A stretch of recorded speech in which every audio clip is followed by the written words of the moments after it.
and welcome to Baseball Barbacast, the only baseball podcast in the world that knows Cubs fans will have to wait another 108 years until they are good again. I'm Jake Mintz, that's Jordan Shusterman, and you did it once. Like, you could do it again.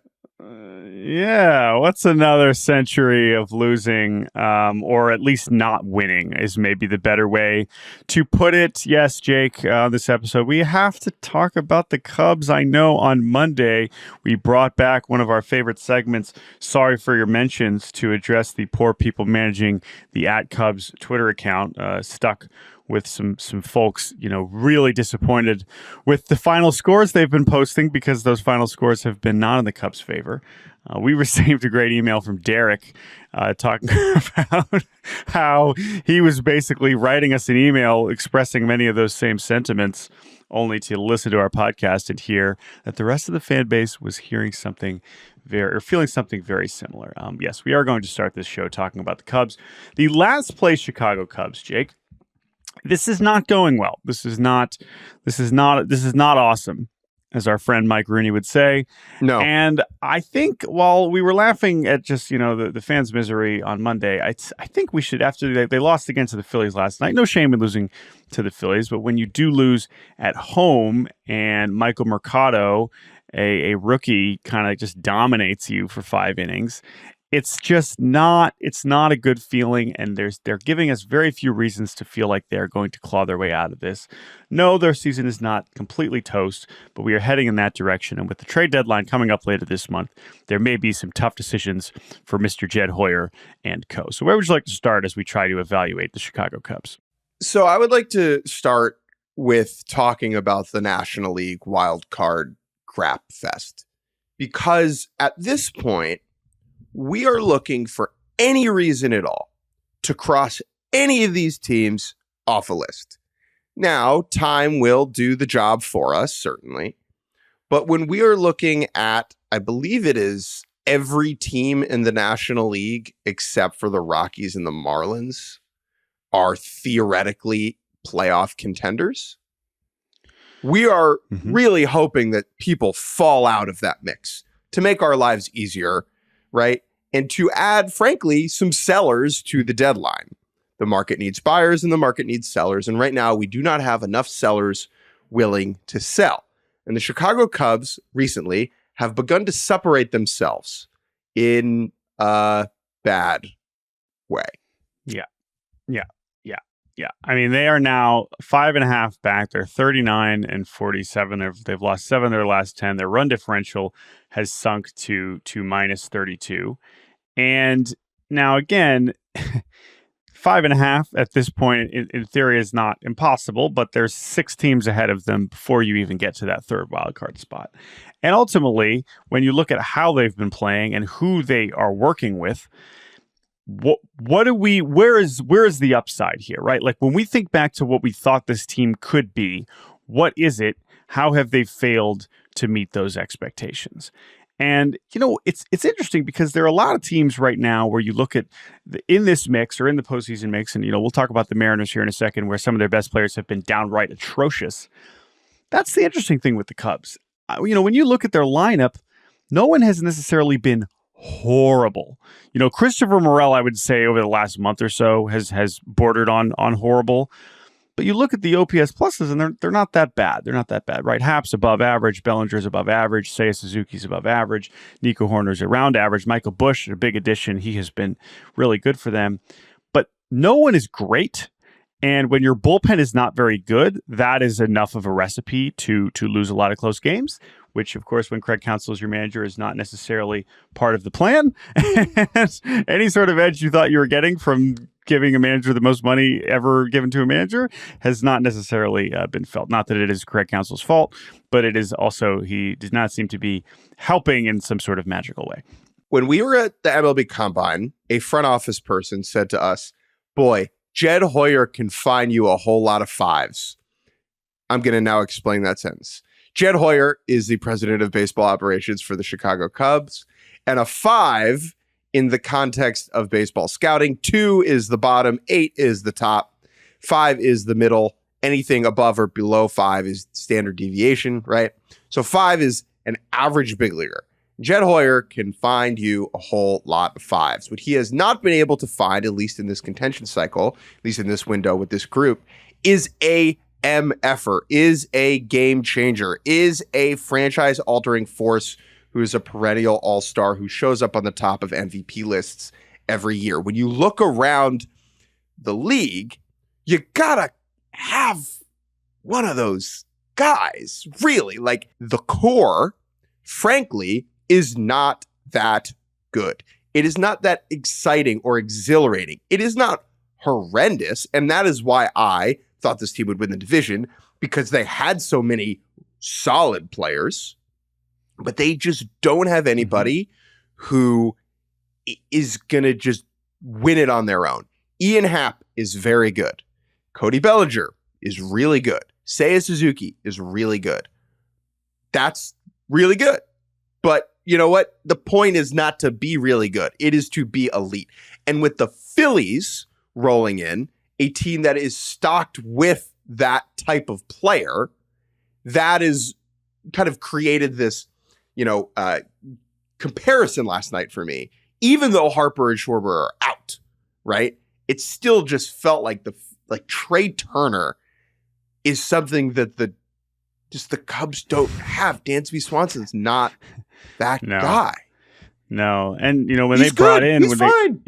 And when they extend Happ and they bring in Suzuki, we've seen Suzuki play at like a more of a role 6 level player, I would say. Bellinger certainly was that last year. Swanson, we've seen be that level player. It's just not quite enough. Now, in their defense, okay, you look around the rest of that National League mess. I mean, all right, obviously, the teams right ahead of them, the Reds and the Nationals, who are still multiple games under 500, the Pirates, they've started to find, obviously, Ellie De La Cruz, right? We've seen that with Paul Skeens with the Pirates. The Nationals, I mean, even C.J. Abrams, right, is playing like a far more impactful player than, this season when he's been on than anybody that the Cubs have been having.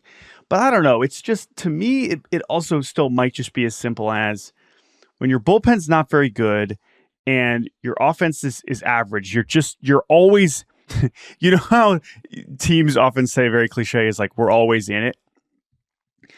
They are a team that is always, like, it's not that they're not in it. They're in it in a way that the other team is always in it against the Cubs.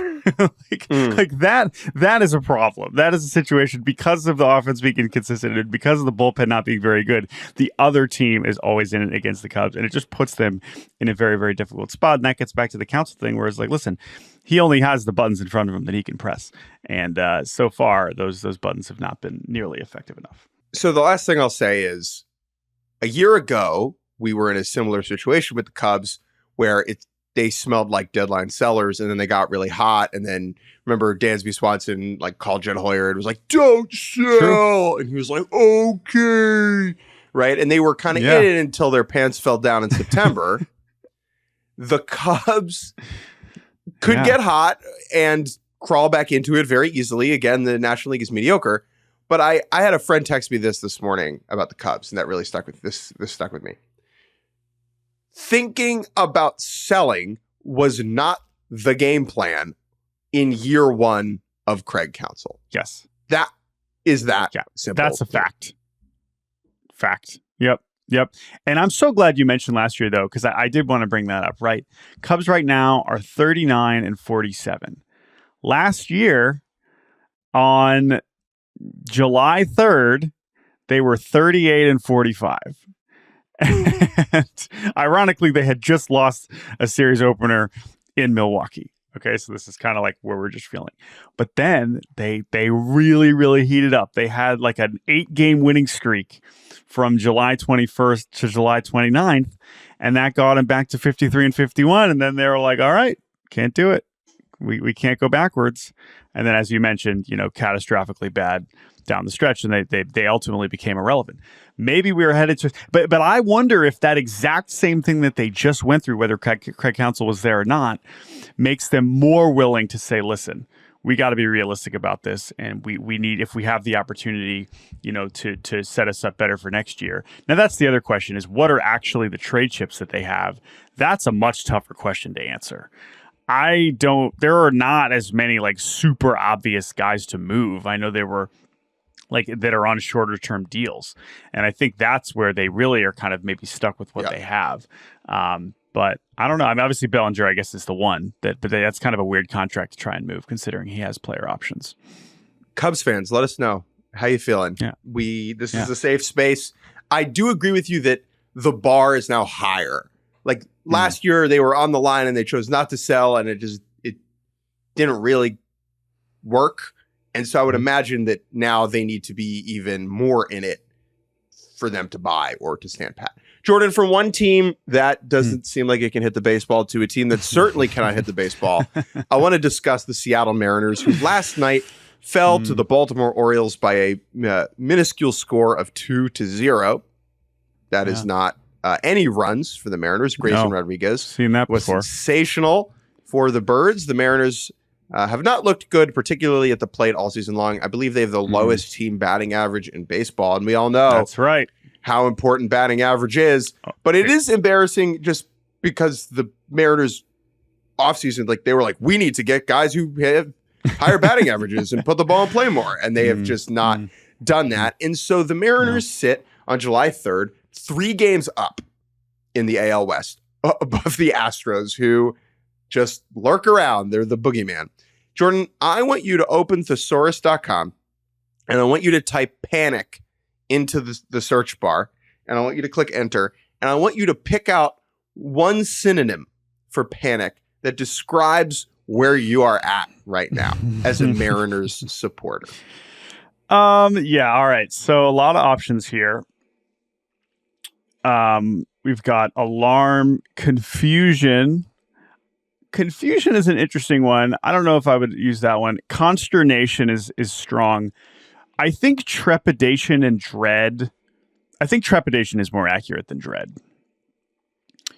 I think where, of course, you mentioned the Astros. You know, they lost last night, so you know that gap didn't close. But they've lost. I mean, the Mariners were 10 up. 20 minutes ago, right?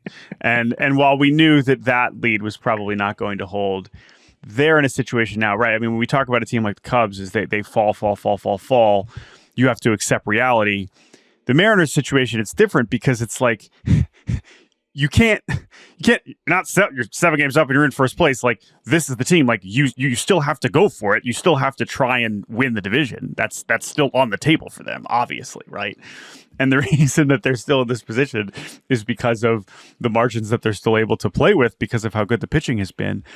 But when we say they can't hit, I mean, yes, it is the lowest batting average in the league. And yes, batting average is historically low. But if you're the lowest batting average in a historically low batting average time, now we're talking about truly, I mean, batting average does matter. If you can outscore runs, especially at home, they are currently the worst hitting team at home, or one of the worst hitting teams at home of all time. However, they are also simultaneously one of the best pitching teams at home of all time. What the Mariners are currently dealing with is one of, because of a combination of their roster construction and their ballpark, is a park factor combination that is one of the more extreme situations we've ever seen. At the same time, what does the panic lead to, right? What is the worry? It's the worry is that you fall behind Houston. Okay, fine. That was always, you go back to the beginning of the season, them, not winning the division because the Astros do. That's not necessarily a shock. So that's a little bit different than some of these other disappointing teams that we're talking about. But it's how do you get out of this? And it's how desperate are you willing to change something? Or are you stuck with the guys you have and hope that they get better? Because, man, I mean, listen, if Julio is going to hit like this, it's like, all right, send him down. All right, who are you calling up? Who's going to be better than this? He's still giving you, Gold Glove defense in center field. I don't know, but he's been horrible. He's been absolutely atrocious. And the Polanco has been terrible. Like, there's so few guys that have actually done what they anywhere close to what they could have hoped, right? It's not a bunch of average. It's a bunch of underperformance. So I think that they have obviously played themselves into a very precarious situation. I think that because of, as we talked about, the floor that they have established with the pitching, they're still going to be in it no matter what. But I'm really curious to see how desperate they are to actually add versus just pray that it gets better. To me, it is a very simple question, to which the answer is no. Can this offense win a World Series?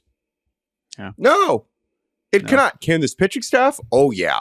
Yeah. Yes, it certainly can. This is one of the best rotations we've seen in the 21st century, straight up.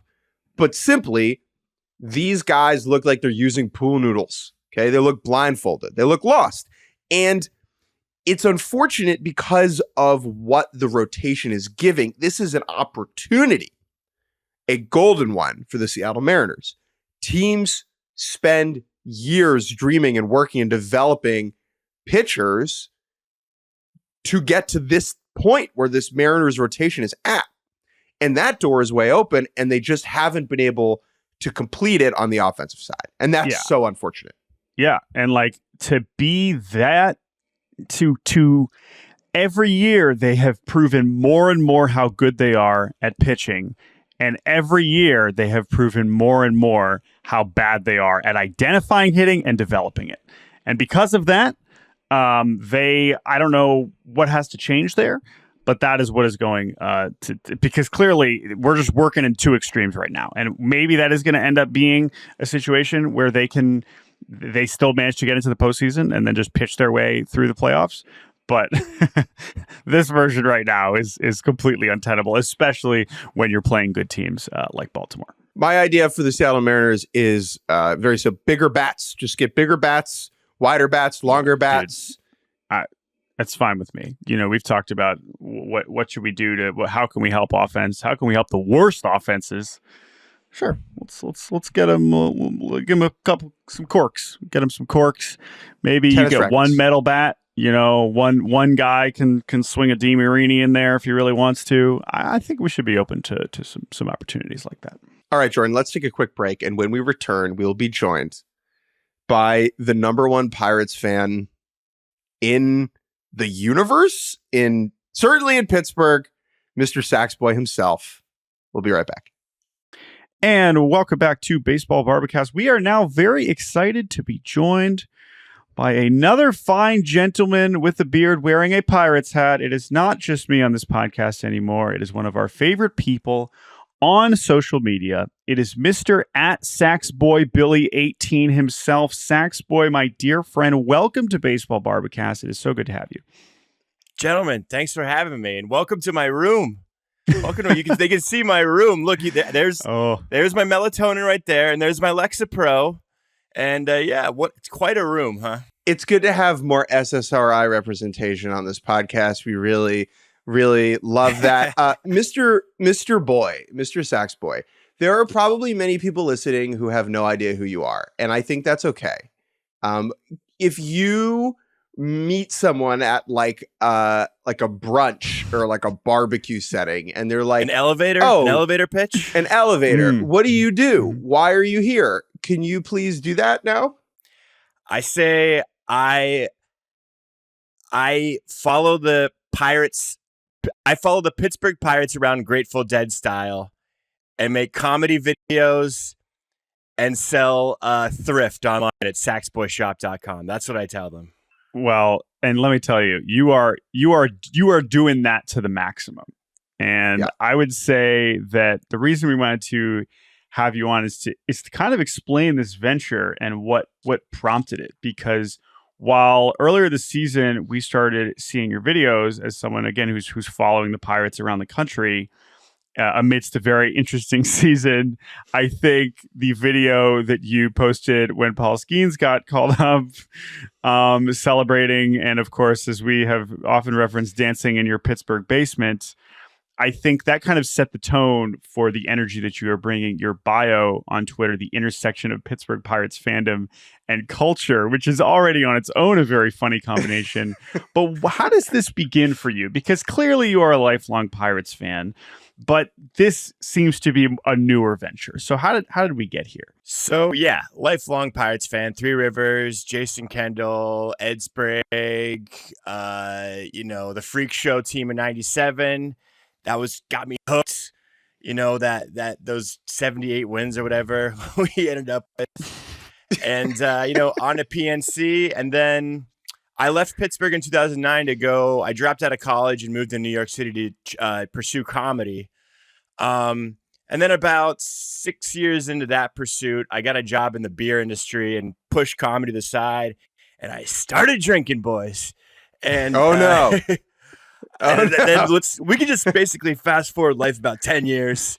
That's and, fine. Yeah. I'm in Mongolia last year. Like, I have ridden this train way off the tracks. And I swear to God, I'll say that for my podcast, maybe. But I moved back to Pittsburgh in the attempt to start early sobriety, and took a couple months, but I got it December 27th. And I was looking for something to do. 6 months. Clap Just it hit up it, baby. for I Sax. just hit it in 6 Cincinnati. months. There's a crazy story there too. But I was looking for something to do in early sobriety and basically take the energy I was putting into that, that sauce, that Naughty alcohol, water. and just kind of flip it to something else. And I was like, well, I follow the Pirates all the time, and I had a group chat with my friends. We're always cutting up. Shout out West Coast Zeke and Braddock Ben. And I was like, you know what? I'll start making videos. My first tweet is, rather than just be like a passive observer of Pirates Twitter, which is a spectacle and something, it is something that has been rolling along here since like 2009. And rather than just be a passenger, I'm going to be a participant. And it's crazy, man. It's just crazy how just through my sobriety, how everything just kind of progressed. Very natural, very organically. And that's the thing that I have really enjoyed watching your stuff is it's always good. It's always funny. I never watch a Saxboy video and don't laugh. And even as someone who does not follow the Pirates religiously, thank God for my own mental health, right? I enjoy all the things that you have been putting out, and I highly recommend people to just go watch it. It is the perfect combination of like absurdity and passion and joy and all of these things kind of coming together. And I think like when I really realized that you had gone to a next level is when I showed up in Pittsburgh for the Skeens debut. And I got into the press box, and all of the Pirates beat reporters were just talking about like, oh, can't wait to see what Saxboy's going to post today. And it's like, this is the Paul Skeens debut, respectfully. Like, maybe that should be our focus. So my next question for you, Mr. Boy, is Pirates fandom as a thing. I think it is fair to say that in the 21st century, no team has been as consistently underwhelming and frankly bad than the Pirates. I think the Mariners have an argument. I think the Royals, except for their little blip of success, has an argument, except they won a World Series. And the Mariners won the most games in MLB history in 2001. Yeah. And they made, they seem to be moving in a more obvious right direction. The Pirates are probably 30 of 30 in terms of like amount of on-field joy brought to the fan base. How does that impact the culture of following the team? I mean, I sometimes I want to go in a time machine and like direct my mom, instead of like taking me to Three Rivers, like go to the Igloo, go to the Civic Arena, or like something else, get me into football, or I don't know. But it's just like ingrained. It's like, I cannot tell you how much of a baseball town this actually is, because people's grandparents and people's grandparents before the Steelers were around, and even during the Steelers, it was a baseball town. And this is a city that's very deep rooted in history, and like grandparents did this, and he got shot at the railroad track, and Johnny went down to the and people don't Five leave. and Dime, and Roberto Clemente was there, and it's like it's such a baseball town.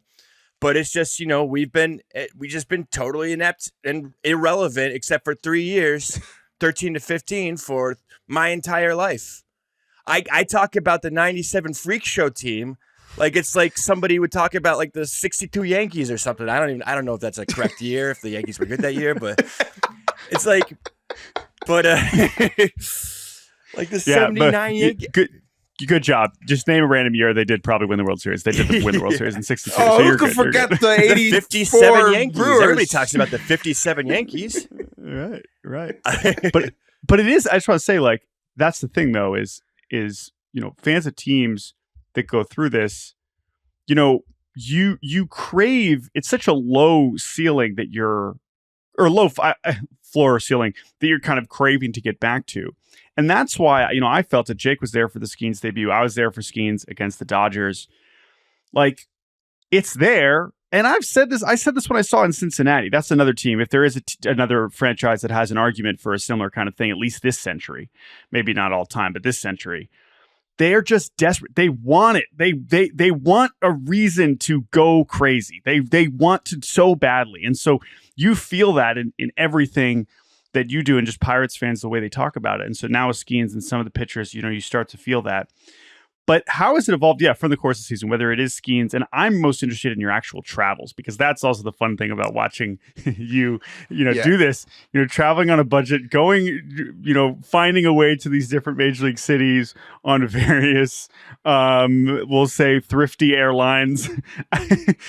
What has your experience been on those trips? Is Frontier Airlines a sponsor? Is that why you're being skirting around it? They won't be anymore. No, listen. We shout out brands that we probably shouldn't all the time, so we're safe there. But was that always part of the plan? Is traveling around, or as you've kind of gotten more attention online, you've been kind of motivated to get on the road no matter what it takes? So I got the ballpark pass in Pittsburgh, which is the best deal in baseball. Find me a better deal. $40 a month, unlimited general admission seats. And I was like, you know what? I'm going to go to every single game. And then I was just sitting there, and I go do Pirates thrifting for fun, just to look at me right now. What am I wearing? McLeod. Nate McLeod. Lock it in. McLeod red trim, okay? Mm-hmm. And I just do it for the fun. Blondest Dominican. Oh, yeah. All-time video with him on the Orioles. But, and people are like, we'll buy it. So I was like, you know what? It would be kind of crazy if I just go to every Pirates game, because that will keep the interest up and people might get excited about the videos. And then I was like, let's do it. Started with Milwaukee, and I've been to 8 cities so far. I travel dirt cheap. I find the cheapest way possible to travel to the city. And then when I'm at the city, I'll stay at like the cheapest Airbnb possible. Like I was just in Atlanta, and I stayed in like somebody's basement where there was just like basically an IKEA shower curtain in between rooms, and it was like 6 of us in a basement. And and then when I get to these cities, I rent a bicycle. I'll either do the bike share, or I'll go to a bike shop and rent a bike. And so you can travel really inexpensively. And that's something, if you're listening to this and you want to go, like everybody here wants to go to every stadium, right? It's not as expensive as you think if you do it on a budget. And budget, the key word. I'm sleeping at airports sometimes because I'm taking any flight that's cheap, right? So if the flight is late at night, I'll just crash at the airport until like 6 a.m. to save room and board. You know what I mean? And and these are the lengths you're going to watch Jared Triolo, watch Colin Holderman come in for the Colin Holds. I mean, but I guess my question is like, what is your relationship with the actual team? Has your relationship with the team changed at all? It's been there your whole life, right? But like, have you become a new level of fan? Because I don't know. You mentioned you were in Mongolia. I don't know how close you were following the Pirates at that point. I was getting up at 7 a.m. and watching the Pirates. Okay, so there you go. So I'm a legit fan, like 100%. No, yeah. I know. But how is your relationship traveling and following them? Yeah. How's it changed? It's kind of like, when I worked in TV in New York City for like 5 years, and it's kind of like I equivalent to that because I'm seeing behind the curtain of the actual production side of baseball. Like, especially like at the ballpark, how they follow the same script around, how it's so repetitive and it's the same thing over and over again. So I'm just it's like I'm seeing the wizard behind the curtain and this grandiose thing of, this spectacle of the baseball field. It's like I'm now seeing it as just like a job. Like I'm seeing them as a job for these baseball players. And I never was really like ride or die, like, if the Pirates lose, I'm going to go crazy and share my thoughts. Like, that's just insane. It's a modern miracle that these players are playing Major League Baseball games. You know how hard it is to be a Major League Baseball player? It's next to impossible. So I never rag on the players. And I see it as just kind of like, like a job. And I also love too that, like, as we kind of wrap here, like, I noticed, I think you tweeted at some point that the team is like almost exactly 500 when you've been in attendance this year. And I don't think you've been at every single game, but well over half of them. 52, I mean, it seems 52 like games. 52. Okay. So are they at exactly 500 when or are they two games over? After yesterday, I'm 2 games below now. 2 games below. Okay. Or sorry, one game below.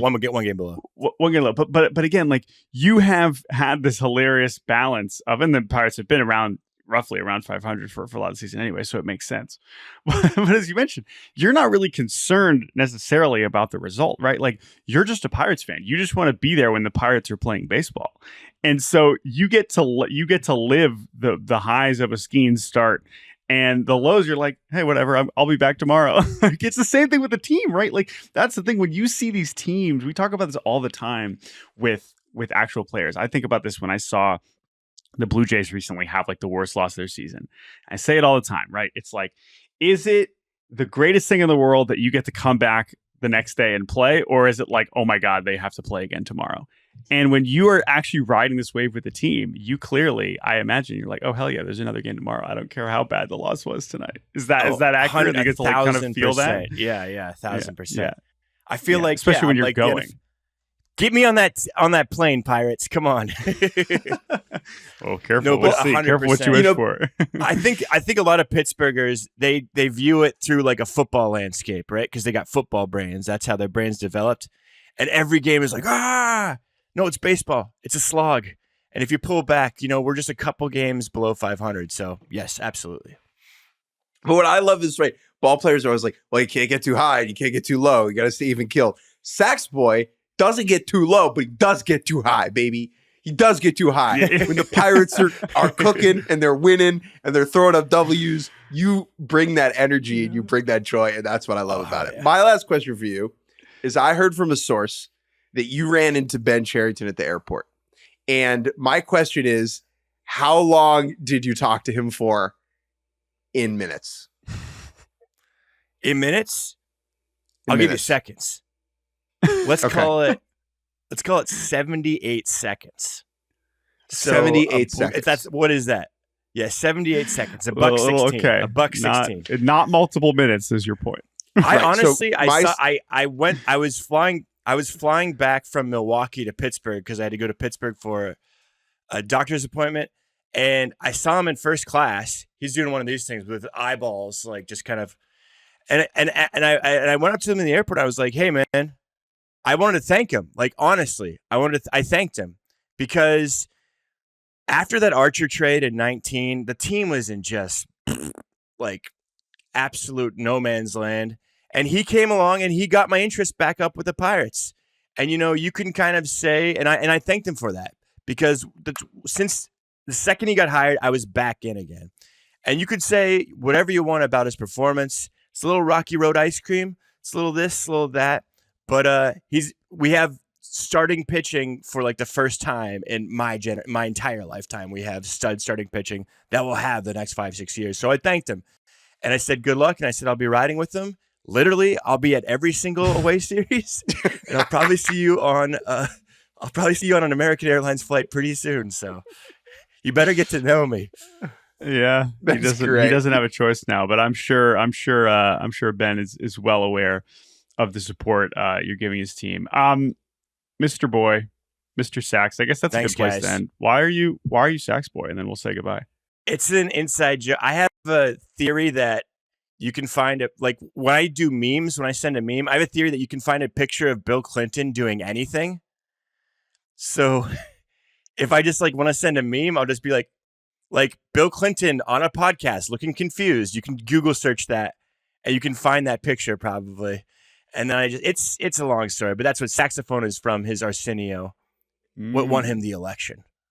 Okay, wow. All right, then that Biden needs an Arsenio moment. He does.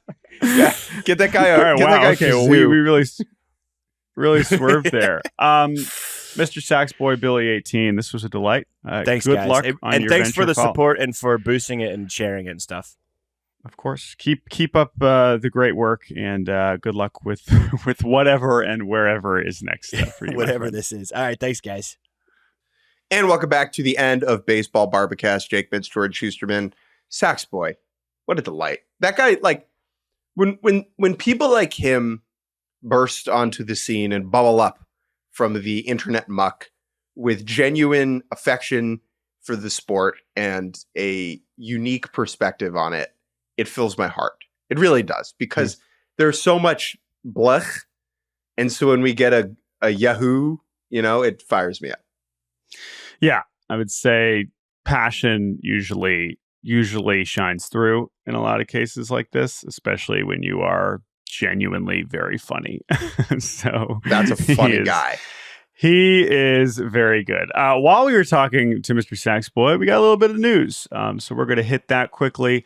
Then we're going to talk about James Wood. And then we are going to talk about Orlando Cepeda. So quickly, a trade, maybe our first major trade of this here month. We'll see how much action we get later on. It's a very, very simple one. It is Aaron Civale, the right-handed pitcher for the Tampa Bay Rays, being traded to the Milwaukee Brewers for a infield prospect named Gregory Barrios, who is one of their top 30 prospects, having a nice season in high A, shortstop. Not a lot of power, but he is a solid, just totally solid prospect. Now, Aaron Civale is a very interesting pitcher.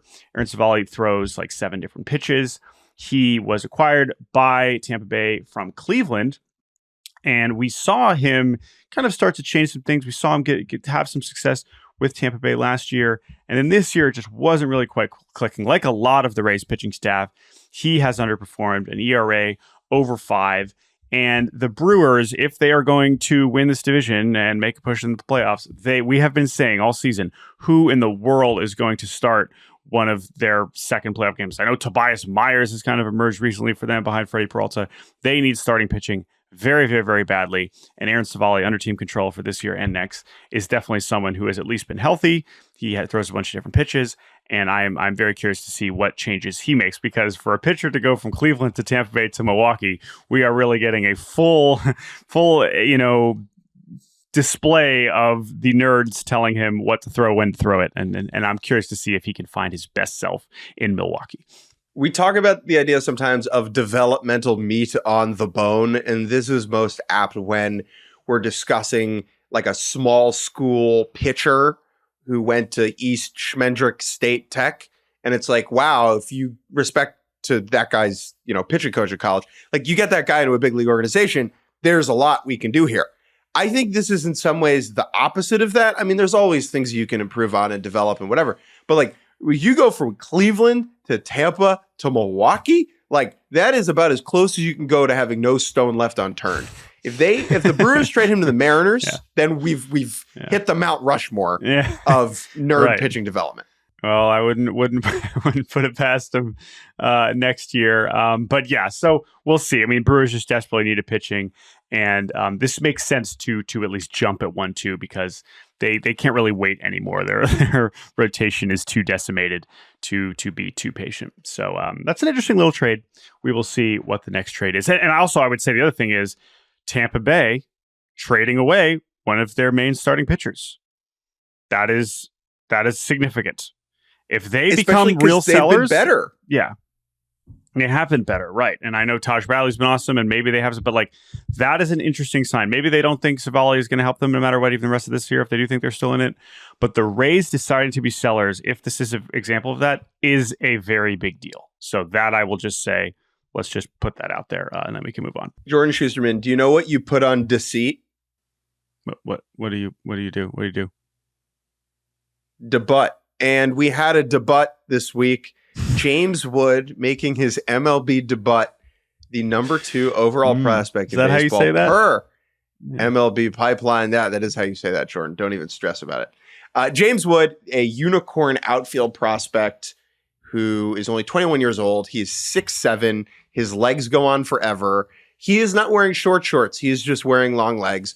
He came up, played his first 2 games on his debut on Monday, hit a 106-mile-an-hour single in his first at-bat, posted a 30.4 foot per second run time, which is good, tied for the second fastest in baseball this year. Absolutely outrageous. Last night hit 3 balls hard over 95 miles an hour, all were ground outs. He is an absolute wonderful player. I cannot wait to see him develop. I wrote a whole thing about him over at Yahoo Sports that you can read. Sat down with James about a month ago when he was still in AAA. What a unique cat with a very fascinating developmental story. And Jordan, there is a tweet that you put on the internet machine from 2021, I believe, before James Wood was drafted, where you said, remember the name. You want to just take a little victory lap quickly? Yeah, I mean, listen, it's not even as much that. Like, it's one of those things where, especially now following the amateur draft, and sometimes you just hear about guys early on in their draft seasons where it's like, all right, this is someone you really need to pay attention to. Now, the interesting thing with James Wood is at that point, at the beginning of that early on in his senior season at IMG, I was like, he's going to end up going in the top 10. And that is not what ended up happening. He ended up having kind of an uneven senior season. But once he got into pro ball, once the Padres took him and were able to, pay him over slot and make sure they got him, it was like, oh no, this. it was in there all along, and just the developments that he's made. And like, I had a conversation with someone earlier this week, just kind of talking about James Wood. It's like, how can someone that big not strike out all the time? And it's like, yeah, it's an extremely fair question. But I think that he did strike out a ton last year, but he is just so gifted and so just naturally able to make adjustments, even with his gigantic frame, that's why he is in the big leagues now. Is he managed to stop striking out in a very, very real way, to the point where now his amazing power is now playing all the time. And so this is a foundational player. This is a new chapter of Nationals baseball. I know we've seen some of the players they've acquired in these trades, some of which have gone better than others.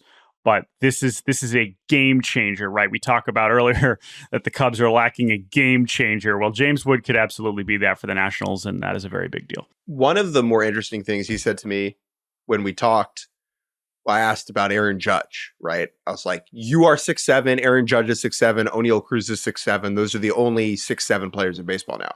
I asked him about Aaron Judge's swing and whether that's something he watches to try and, learn how to stay short enough to the baseball. And he said, no, that he thinks of himself actually very different than Judge, that the guy he watches the most is Luis Arraez, which is a great example of maybe that is why he doesn't strike out, right? Like James Wood is thinking about being short to the baseball, right? And you could see it in a lot of his swings. And he is trusting that his swing is going to have the natural off to it. And if he just gets the bat there, it's going to go. And when you go and you look at like some of the drill work that he does, there's some videos online. It's a lot of like short bat, inside out stuff more than it is dropping the back shoulder, like doing the Aaron Judge style kind of whip elevation motion. And I just thought, you talked about his natural ability, like that's going to, in a lot of ways, lead the line when we're talking about this guy, because he's 6'7" and runs like a gazelle and doesn't look like any baseball player really we've ever seen, except for, Ellie and O'Neal Cruz. But the wherewithal and the intelligence to understand what type of hitter he is and what type of hitters he needs to learn from to improve his own game, I was really impressed by that when I sat down and chatted with him. Yeah, and I think that's totally fair, but I think that goes hand in hand with the natural ability, because it's one thing to say, I'd love to just start hitting like Luis Arraez, or I'd love to start doing that, but to have the physical capabilities to immediately apply that. I mean, this is a guy that had a 33.7% strikeout rate in 87 games in AA last year. AAA this year, that's down to 18%, right? That's an unbelievable, like those kinds of adjustments, you don't see it. We talked about with Acuna last year. It's like, slashing his strikeout rate in half. You have to have some kind of freak natural ability and physical traits to apply those lessons, or that say, I want to do that a little bit better, and just actually do it, let alone for a 21-year-old. And we'll see if it sticks. We'll see if he's, if he's able to strike out less than 20% of the time in the big leagues, he's going to be an all-star very, very fast. But even if there is an adjustment period, he's a really special and unique talent. So that's why we're obviously excited about him. All right, one last topic before we say goodbye. This happened over the weekend. Orlando Cepeda, MLB Hall of Famer, Giants legend, passed away at the age of 86. And I just kind of wanted to give him a little bit of shine here on the podcast, because it's both unfair and fair to throw his passing into the context of Willie Mays, right? Two of the greatest players in Giants history passing away within 10 days of one another. But I think Cepeda deserves a stage of his own because what he meant to the sport is really important. I mean, this is the second Black Puerto Rican player to make the bigs after Roberto Clemente, right? And so when we're talking about trailblazers who altered the way the sport looks and functions right now, that is not possible without someone like Orlando Cepeda. So he comes up, right, and he's like amazing pretty quickly and is like a perennial all-star for some really unbelievable Giants teams that Willie Mays is also on. He finished his second in the MVP in 1961 as a 23-year-old. All right. And then the next year, his manager, Alvin Dark, tells the team that the Latin players are no longer allowed to speak Spanish in the clubhouse. Right. And the idea of that today is, right, it's preposterous just because of how many, Spanish-speaking players we have in our game. But it's like, that is the type of thing that Orlando Cepeda was facing as he was coming up and playing in the major leagues in the early 1960s. This was not, now Latin American, I know Latin American players still deal with like a ton of things that, American-born players don't have to deal with. But what the circumstances in this environment was in the 1960s is just unimaginable compared to what we have today, right? And so I think Cepeda, beyond the numbers, beyond the stats, what he meant, what he accomplished, what he was able to kind of pave for the people that came after him is really, really remarkable. Yeah, 100%. It is a remarkable career. He goes on and he wins his MVP with the Cardinals after being traded there. But, you mentioned him being the second, Black Puerto Rican player after Clemente. I mean, he's also, I don't know, the third greatest Puerto Rican player of all time. Second. I mean, he's obviously in that inner circle. And for those both to come so early on is kind of an amazing run there, right? Of course, you talk about Pudge and Beltran, is up there, but he's right there. And it's, again, like, this is someone, you mentioned, the Giants franchise, right? And this is where you can kind of talk about him with Mays, is that franchise, and for him to mean what it did there. I mean, this is a guy that has a statue there as well. There's this only statue. None of them are just getting a statue, right? It's just not. There are some great players that don't have him, and then there's a lot with Cepeda with his dad. That's stuff that like I was reading more about when he passed away, just how his dad was also one of the greatest Puerto Rican players ever, and of course didn't have the opportunity to play in the big leagues because of a lot of these things that we were already referring to involving the color barrier. So it's pretty astounding baseball life, of course, and in some ways, I'm glad that it's obviously horrible timing with Mays at the same time, but it's a good time to reflect on that era of Giants baseball and what he meant to a lot of people. 4 statues outside the stadium: Mays, Marichal, McCovey, and Orlando Cepeda. Like you said, getting a statue, that is, not everyone gets a statue. Jake and Jordan, we do not have statues, nor will we ever get them, but we appreciate you listening to our stupid, silly podcast. Thank you to Andrew Hartz for producing this episode. Thank you to Saxboy Billy for coming on and explaining Pittsburgh Pirates fandom to a couple of dum-dums. Thank you to you for listening. You can email us at baseballbarbacast@gmail.com. We will be back on Friday again, because we do it 3 days a week. Yeah. Yep. Enjoy your July 4th, and we will talk to you later this week. Goodbye.